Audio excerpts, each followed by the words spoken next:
Hello दोस्तों, आज हम सीखेंगे सी प्रोग्रामिंग लैंग्वेज। और मैं वादा करता हूं कि अगर आप प्रोग्रामिंग लैंग्वेज का एबीसीडी भी नहीं जानते तो भी आप ये प्रोग्रामिंग लैंग्वेज सीख जाएंगे। बस इसके लिए इस वीडियो को पूरा जरूर देखें।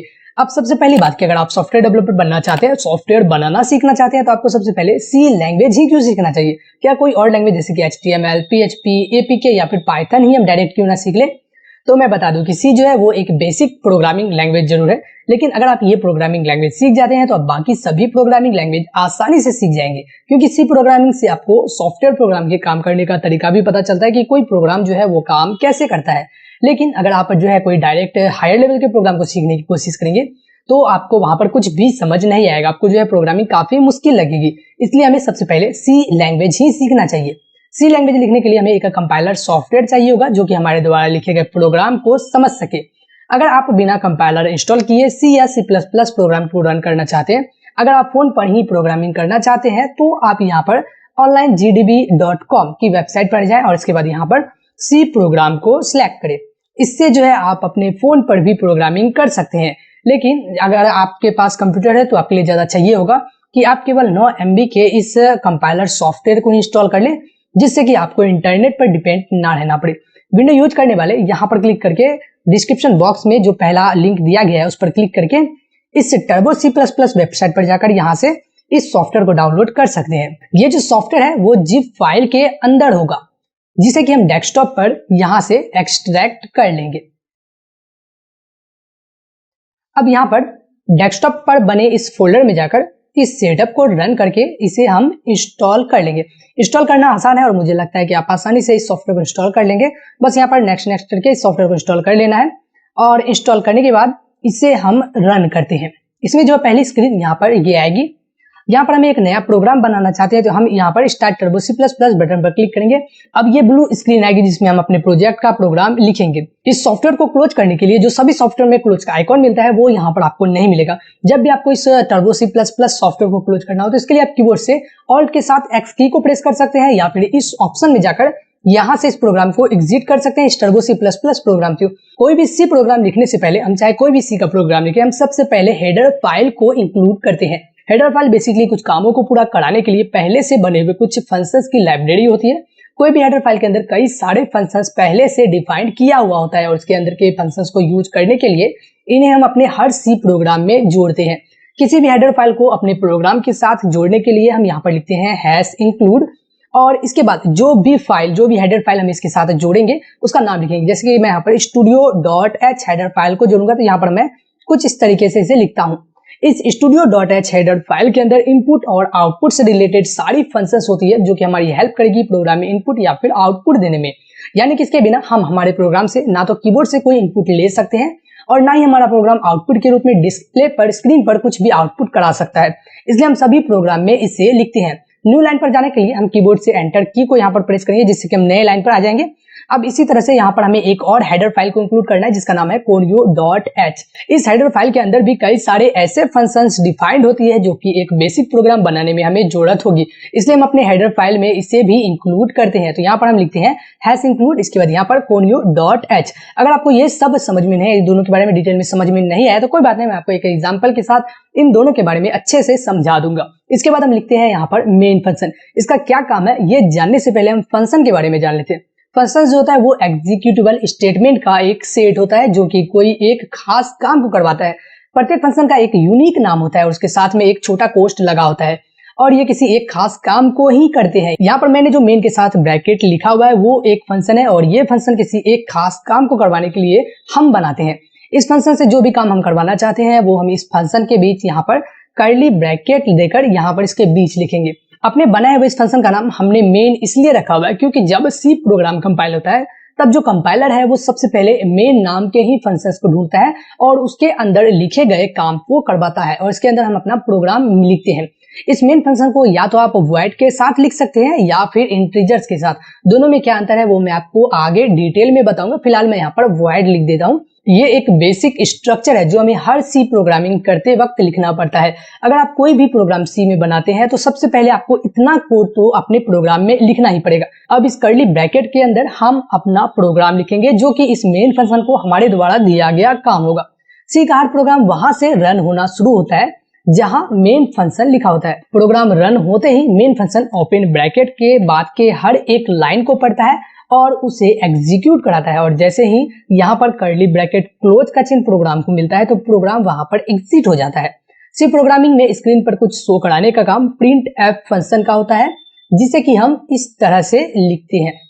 तो यहाँ पर ऊपर जो मेन फंक्शन है वो एक यूजर डिफाइंड फंक्शन है, क्योंकि इसके अंदर यूजर यानी कि हम कोई एक खास काम को करवाने के लिए जो कोड है, जो भी प्रोग्राम है, वो इस कर्ली ब्रैकेट के साथ लिखते हैं। जबकि यहाँ पर जो प्रिंट एफ फंक्शन जो कि अभी हमने लिखा हुआ है इसके बीच, वो एक लाइब्रेरी फंक्शन है, क्योंकि इसके अंदर का काम हमें कर्ली ब्रैकेट के साथ नहीं लिखना पड़ता है। इस फंक्शन का काम स्क्रीन पर कोई टेक्स्ट शो करवाने का होता है, और वो कैसे स्क्रीन पर शो होगी उसका तरीका पहले से studio.h हेडर फाइल के अंदर डिफाइंड रहता है। इसलिए हमने ऊपर studio.h हेडर फाइल को इसके साथ, इस प्रोग्राम के साथ इंक्लूड किया हुआ है, ताकि वो इससे प्रिंट एफ फंक्शन को समझ सके। किसी भी लाइब्रेरी फंक्शन को हमसे जिस चीज की भी जरूरत होती है उसे हम इस ब्रैकेट के अंदर लिखकर भेजते हैं। जैसे कि जो भी रिजल्ट स्क्रीन पर दिखाना है वो हम इस ब्रैकेट के अंदर डबल कोड देकर और इसके बीच हम वो टेक्स्ट लिखते हैं। जैसे कि मैं यहाँ पर लिखता हूँ हेलो व्यूअर्स।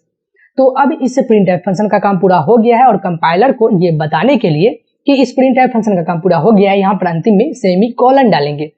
तो अब ये एक सिंपल सा प्रोग्राम बन गया है जो सिर्फ हमने इस टेक्स्ट को शो कराने के लिए बनाया है। यहाँ पर ये जरूरी नहीं है कि आप इनके बीच यहाँ पर इतना ही स्पेस दे जितना कि मैंने दिया है, बल्कि जरूरी ये है कि प्रोग्राम में कहीं भी स्पेलिंग मिस्टेक ना हो। प्रोग्राम को रन करने से पहले प्रोग्राम की एरर को चेक करना जरूरी होता है। इसके लिए हम यहाँ पर कंपाइल को सिलेक्ट करके कंपाइल पर क्लिक करते हैं। तो इस प्रोग्राम में कोई एरर नहीं है, जो कि यहाँ पर शो हुआ है, 0 लिखा हुआ है, मतलब कोई एरर नहीं है। अब हम इस प्रोग्राम को रन कर सकते हैं, लेकिन अगर एरर होता है, जैसे कि मैं यहाँ पर इस सेमी कॉलन को हटा देता हूँ ताकि प्रोग्राम एरर शो करे, और फिर मैं इसे कंपाइल करके रन करता हूँ, तो अब हमें यहाँ पर एरर शो होगा। कीबोर्ड से किसी भी की को प्रेस करने पर प्रोग्राम में जिस लाइन पर एरर है उस लाइन को ये दिखा देगा, और फिर हम यहाँ पर उसे लाइन को ठीक कर सकते हैं, और फिर हम यहाँ पर प्रोग्राम को कंपाइल करेंगे। अब इस प्रोग्राम में कोई भी एरर नहीं बचा हुआ है, तो अब हम इस प्रोग्राम को रन कर सकते हैं। तो रन करने के लिए हम इस रन के ऑप्शन में जाएंगे और यहाँ पर रन के ऑप्शन पर क्लिक करेंगे। तो यहाँ पर प्रोग्राम जो हमने रन किया वो रन तो हुई, लेकिन रिजल्ट हमें स्क्रीन पर नहीं दिखी। मैंने इस प्रोग्राम को इस हेलो व्यूअर्स रिजल्ट को शो कराने के लिए बनाया हुआ था, जो कि रन तो हुई, लेकिन स्क्रीन पर होल्ड नहीं होने के कारण यहाँ पर हमें ये रिजल्ट नहीं दिखी। तो यहाँ पर हम इसके लास्ट में यहाँ पर गेट ch फंक्शन को कॉल कराते हैं। इस फंक्शन के काम करने का तरीका भी studio.h हेडर फाइल में डिफाइंड रहता है, इसलिए हमें इसे कर्ली ब्रैकेट के साथ डिफाइन करने की जरूरत नहीं है, और इस फंक्शन का काम यहीं तक हो इसके लिए हम यहाँ पर सेमी कोलन लगाते हैं।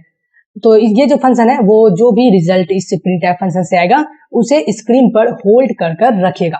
अब हम इस प्रोग्राम को फिर से रन करते हैं। तो यहाँ पर टेक्स्ट शो हो गई, लेकिन यहाँ हमें जो रिजल्ट है वो एक से ज्यादा बार दिख रही है। कीबोर्ड से किसी भी की को प्रेस करते हैं इस प्रोग्राम को बंद करने के लिए। अब जितनी बार मैं इस प्रोग्राम को रन कर रहा हूँ तो यहाँ पर प्रॉब्लम ये आ रहा है कि पहला जो रिजल्ट है हेलो व्यूअर्स का वो स्क्रीन पर से क्लियर हुए बिना दूसरा रिजल्ट यहाँ पर आ रहा है, जिसके कारण ये रिजल्ट हमें बार बार दिख रही है। तो यहाँ पर जो है हमें स्क्रीन को, रिजल्ट को प्रिंट करने से पहले स्क्रीन को क्लियर करना होगा। तो इसके लिए हम यहाँ पर एक फंक्शन को कॉल करेंगे। सबसे पहले जैसे ही मेन फंक्शन स्टार्ट होता है तो यहाँ पर हम सबसे पहले एक फंक्शन को कॉल करेंगे जो कि है CLRSCR, जो कि conio.h लाइब्रेरी के अंदर डिफाइंड है, और इसका काम ये है कि ये हर बार प्रोग्राम को रन करने के बाद नई रिजल्ट को स्क्रीन पर शो कराने से पहले की सारी रिजल्ट को स्क्रीन पर से क्लियर कर देता है। अब जितनी बार हम चाहे प्रोग्राम को रन करें, ये प्रोग्राम जो है वो हमें एक ही बार रिजल्ट को शो कराएगी। तो ये जो है हमारा सिंपल सा प्रोग्राम बन गया है। अब अगर मुझे इस प्रोजेक्ट को सेव करनी हो तो हम इस फाइल के ऑप्शन में जाकर सेव पर क्लिक करके और फिर यहाँ पर प्रोजेक्ट का कोई नाम देकर इसे सेव कर सकते हैं। अब जब दोबारा कभी भी इस फाइल को एक्सेस करना हो हमें, तो हम फिर से टर्बो C++ सॉफ्टवेयर को ओपन करने के बाद ओपन सोर्स फाइल पर क्लिक करके इस प्रोग्राम को फिर से इस टर्बो C++ सॉफ्टवेयर में ओपन कर सकते हैं। अब अगर इस प्रोग्राम को थोड़ा चेंज करना है, जैसे कि मैं चाहता हूं कि यहाँ पर जो हेलो व्यूअर्स लिखा हुआ है इसके जगह पर वो वैल्यू, इस व्यूअर्स की जगह पर वो वैल्यू शो हो जो कि यूजर कीबोर्ड से एंटर करे प्रोग्राम में। तो इसके लिए हम मेमोरी एलोकेट कराएंगे पहले प्रोग्राम को, ताकि यूजर जो वैल्यू एंटर करे, जो भी वैल्यू यूजर एंटर करे, वो कुछ टाइम के लिए उस मेमोरी में स्टोर होकर रह सके, जब तक कि वो वैल्यू इस हेलो के साथ स्क्रीन पर प्रिंट ना हो। इसके लिए हम पहले वैल्यू का टाइप डिफाइन करेंगे कि जो वैल्यू यूजर एंटर करेगा वो किस टाइप में स्टोर होगा। तो अगर हम यूजर से इस मेमोरी में स्टोर कराने के लिए इंटीजर्स वैल्यू ले रहे हैं, जैसे कि 0 1 2 3 4 इस तरह का वैल्यू ले रहे हैं जो कि इंटीजर्स वैल्यू होता है, और तो यहाँ पर हम ऊपर INT लिखेंगे। यहाँ जो INT जो है वो केवल पूर्णांक मान को स्टोर कर सकता है।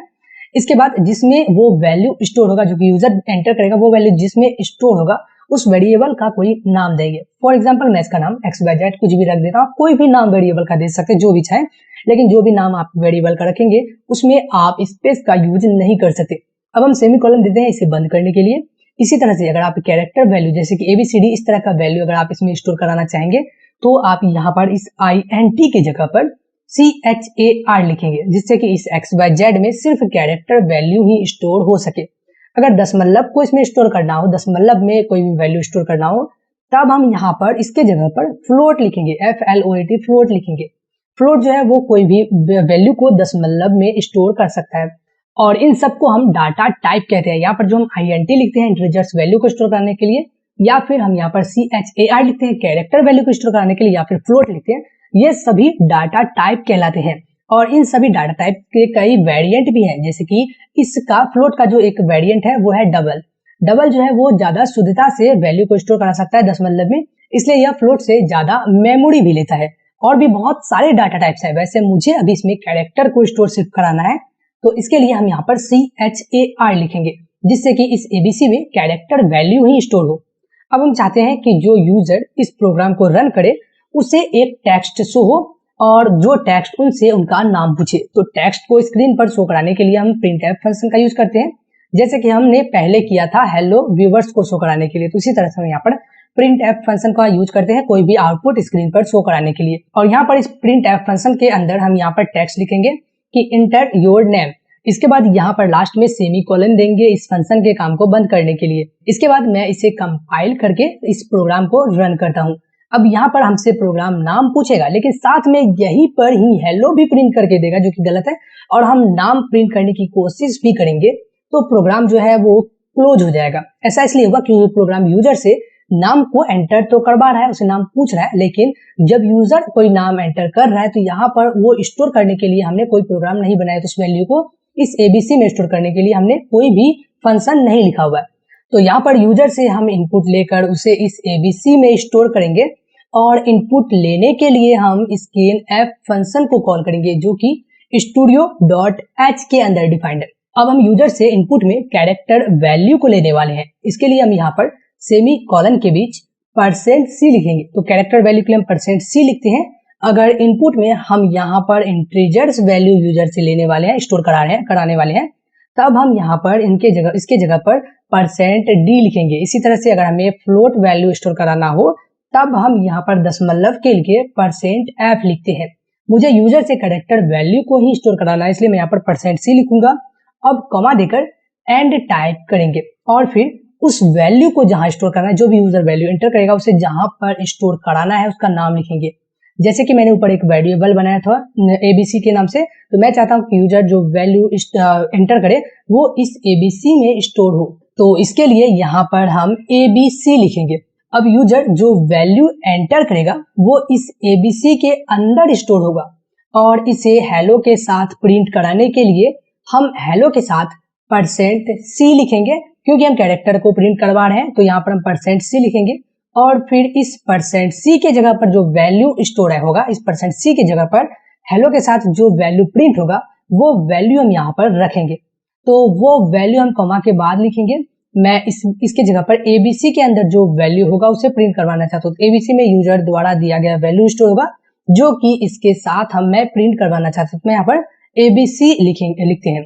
अब यूजर से ये प्रोग्राम जो है वैल्यू लेगा, इसे इस ABC में स्टोर करेगा, और फिर printf फंक्शन इसे यहां से लेकर इस हेलो के साथ प्रिंट कर देगा।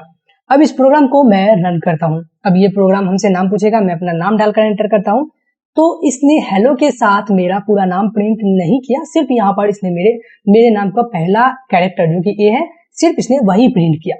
तो ये इसलिए होगा क्योंकि कोई भी character data type CHAR data type केवल एक ही कैरेक्टर को एक बार में स्टोर कर सकता है, इसलिए हमें इसे स्ट्रिंग के साथ स्टोर करना होगा। स्ट्रिंग जो है एक ही बार में कई कैरेक्टर या फिर इंटीजर्स को स्टोर करा सकता है। तो स्ट्रिंग कोई डाटा टाइप नहीं है, इसलिए हम यहाँ पर CHAR ही रहने देंगे, क्योंकि हम कैरेक्टर में वैल्यू स्टोर करा रहे हैं, तो यहाँ पर हम CHAR ही रहने देंगे। लेकिन वैल्यू हमें स्ट्रिंग में लेना है, इसलिए इसे स्ट्रिंग में बदलने के लिए इस ABC में बॉक्स ब्रैकेट को जोड़ेंगे। अब स्ट्रिंग का जो लेंथ होगा वो वैल्यू हम यहाँ पर इस ब्रैकेट के बीच लिखेंगे। जैसे कि मैं स्ट्रिंग का लेंथ 20 रखता हूँ। अब यूजर से वैल्यू भी स्ट्रिंग में ही लेना है और शो भी हमें स्ट्रिंग में ही कराना है। इसके लिए यहाँ पर %C जो कि हम कैरेक्टर वैल्यू के लिए लिखते थे, उसके जगह पर हम यहाँ पर %S अब लिखेंगे, क्योंकि वैल्यू जो है वो स्ट्रिंग में यहाँ पर स्टोर होगा। और इसके बाद यहाँ पर प्रिंट में भी यहाँ पर %S कर लेते हैं। अब फिर से प्रोग्राम को एग्जीक्यूट करके हम रन करते हैं, अपना नाम यहाँ डालते हैं और फिर एंटर करते हैं। अब यहाँ पर मेरा पूरा नाम हेलो के साथ प्रिंट हो गया। जो भी यूजर इस प्रोग्राम को रन करेगा उसमें अपना नाम डालेगा तो हेलो के साथ उन्हीं का नाम प्रिंट होगा। जब आप कोई ऐसा प्रोग्राम बनाते हैं जो कि आपके ऑपरेटिंग सिस्टम से किसी भी रिसोर्सेज को यूज नहीं करने वाली है, तब उसके साथ आप यहाँ पर वॉइड का यूज करेंगे। जैसे कि अभी जो मैंने प्रोग्राम बनाया हुआ था उसमें मैंने अभी तक वॉइड का ही यूज किया हुआ था, तो क्योंकि ये जो हमने प्रोग्राम अभी तक बनाया हुआ था ये कंप्यूटर के किसी भी रिसोर्सेज को यूज नहीं करने वाली है, कुछ भी स्टोर करके ये प्रोग्राम नहीं रखने वाली है। इसमें जो भी हम एंटर करेंगे वो तुरंत इस चीज को इस हेलो टेक्स्ट के साथ प्रिंट करके रिजल्ट हमें दे देगा। इसलिए मैंने यहाँ पर वॉइड का यूज किया हुआ है। और यूजर जो वैल्यू एंटर करता है और एंटर करने के बाद प्रिंट करने तक जो भी कुछ सेकंड के लिए ये प्रोग्राम उस वैल्यू को स्टोर करके रखता है, ये टर्बो C++ सॉफ्टवेयर के कैश मेमोरी में रखता है। इसे सिस्टम के रिसोर्सेज से कोई भी मतलब नहीं। जैसे कि मैं एक बेसिक स्ट्रक्चर फिर से लिख लेता हूँ एक और प्रोग्राम बनाने के लिए।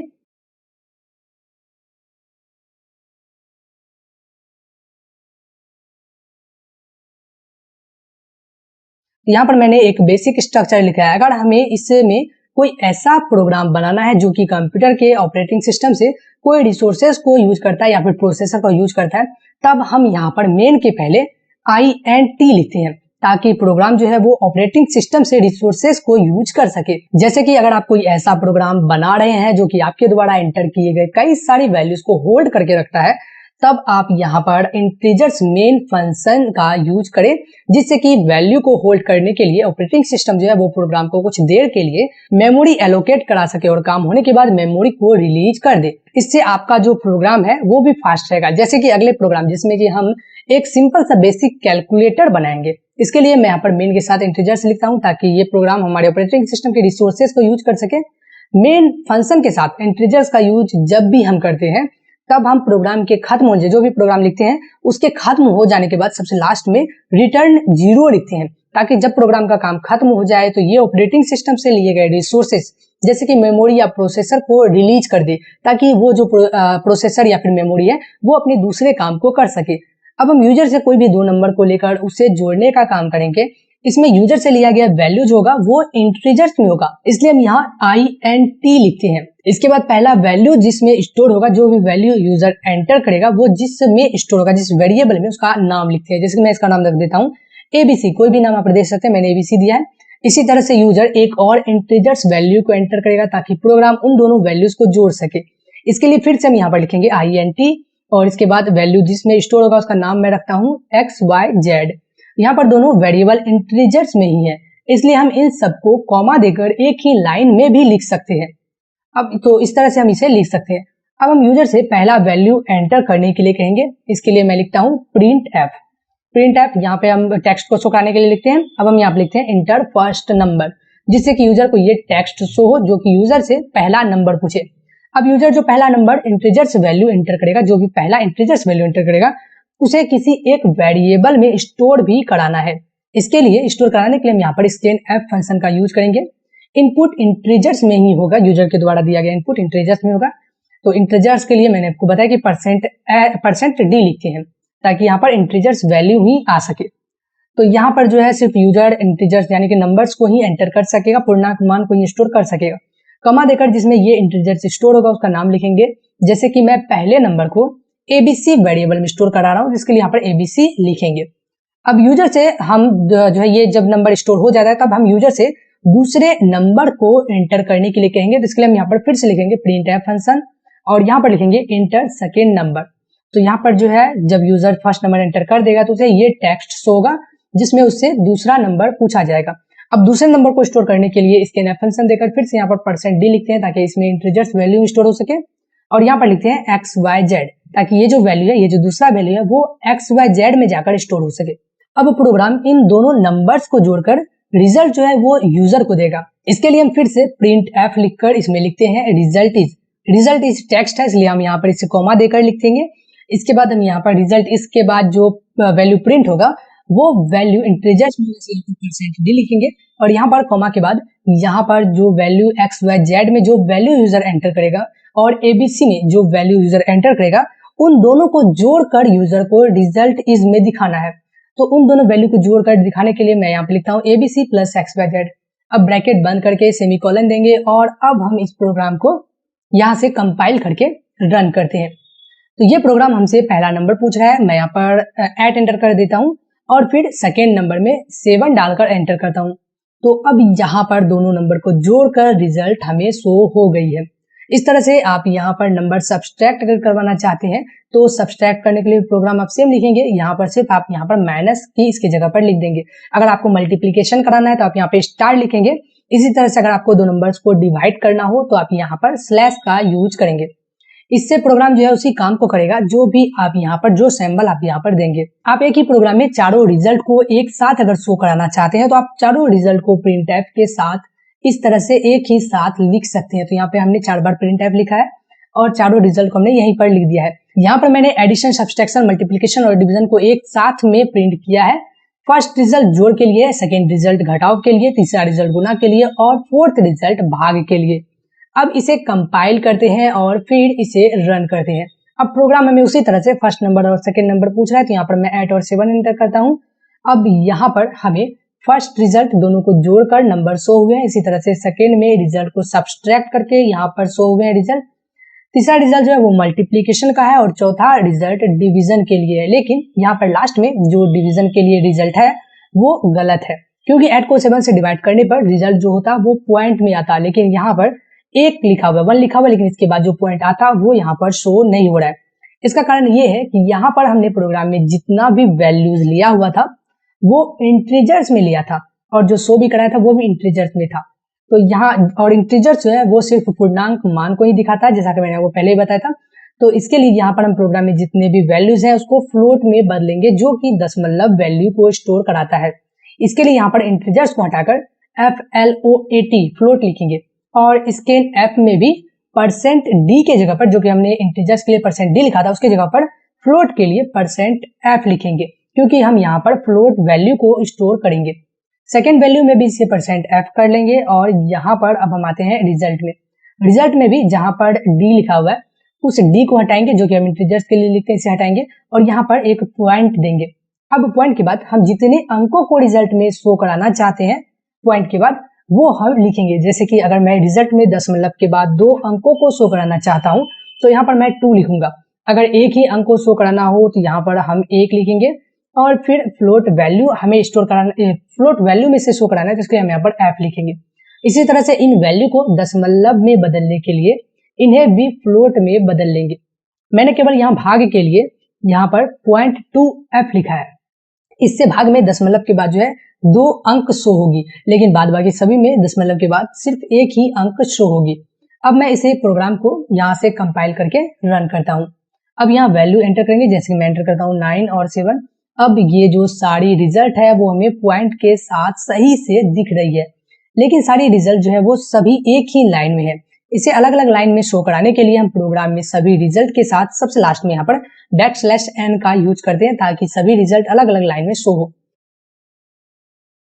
अब रिजल्ट हमें अलग अलग लाइन में दिखेगी।